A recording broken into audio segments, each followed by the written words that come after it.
In HBO's The Wire, we follow the Baltimore drug trade with dangerous characters such as Avon Barksdale, Marlo Stanfield, and Omar Little, and the wars they get into on the streets of the city. At the same time, we follow the cops and their mission to get guys like Avon and Marlo off the streets and behind bars.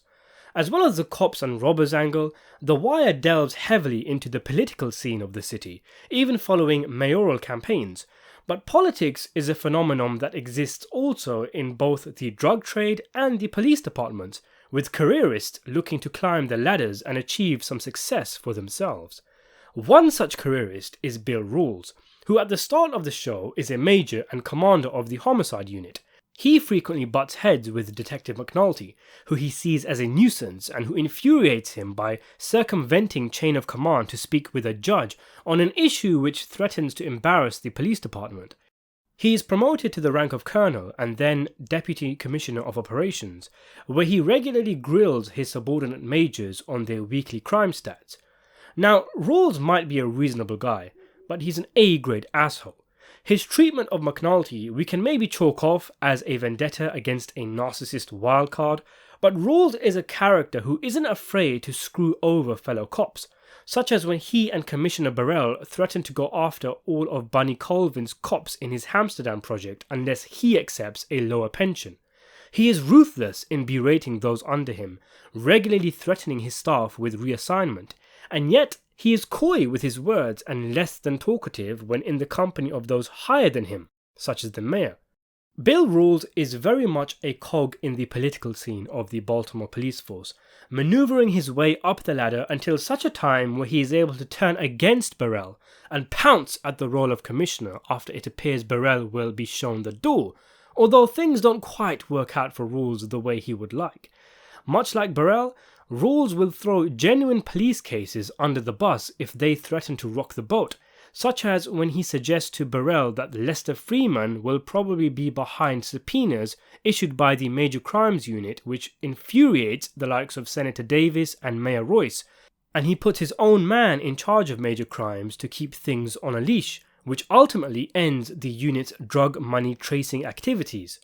You'd be forgiven for thinking that Rawls has little interest, if any, in actually solving murder cases, as he does his best to, for example, avoid the responsibility of the investigation of 13 dead women, as the case would affect the department's clearance rate.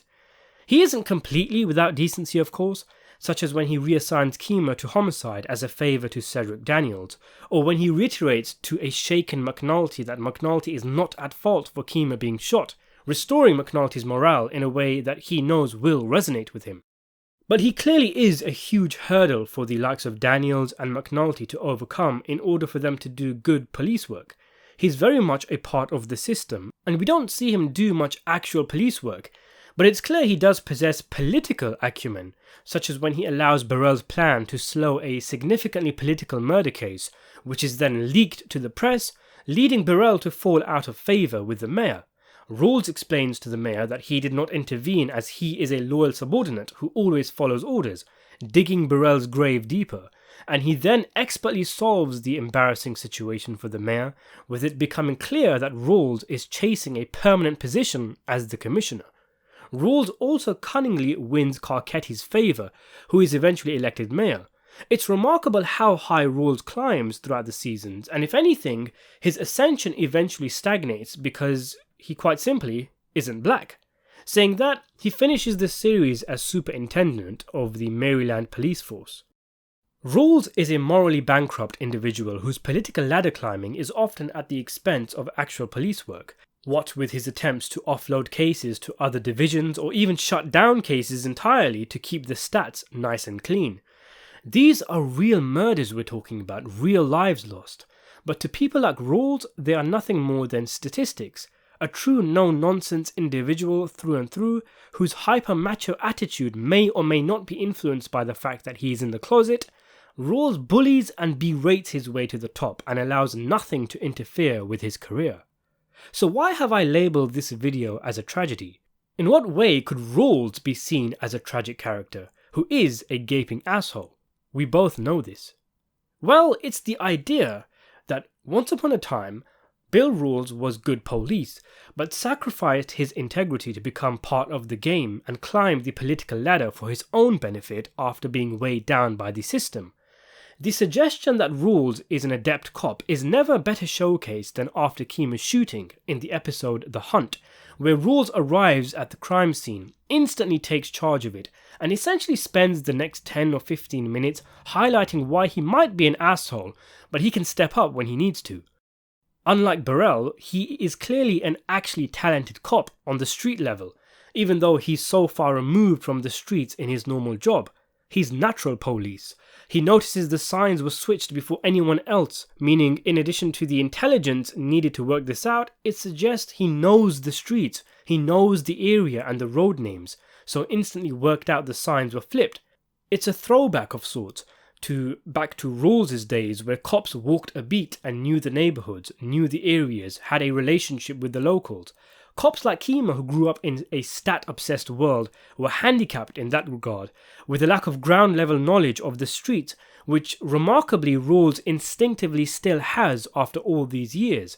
His intelligence is highlighted through numerous other examples, like being the first one to realise Colvin legalised drugs during the weekly stat meetings, and having so much information thrown at his face during the reports but being able to instantly understand what the issues at hand are.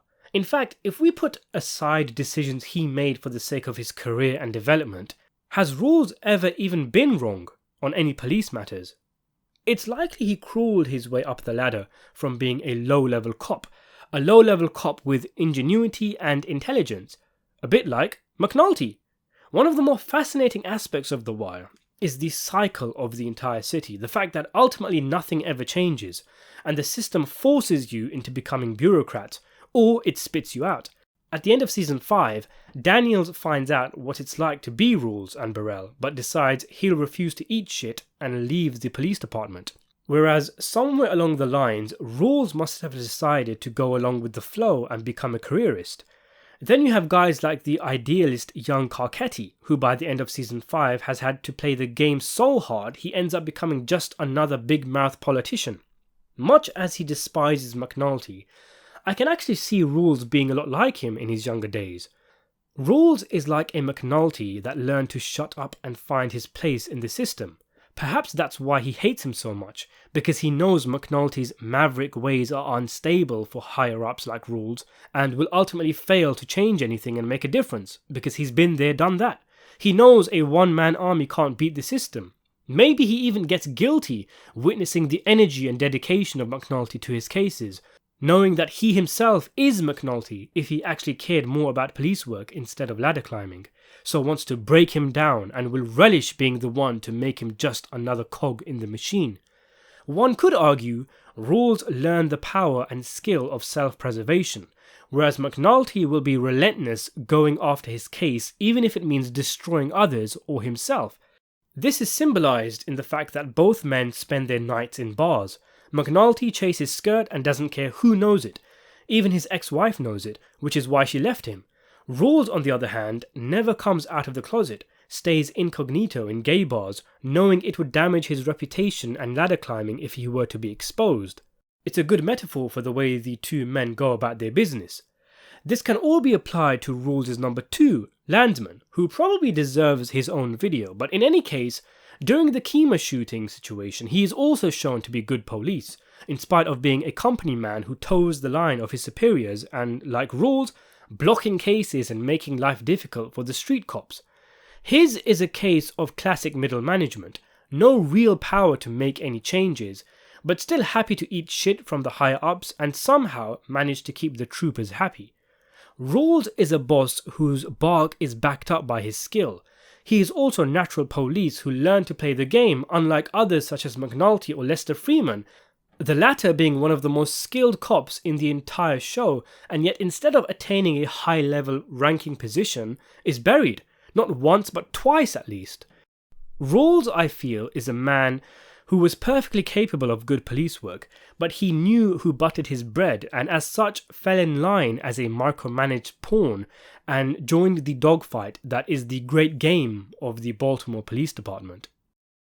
There's also another way to look at the shooting of Kima and Rawls' reaction. It's not quite the point of this video, but Rawls seems to have become desensitized to crime and murder in Baltimore, especially when it concerns the poorer black areas.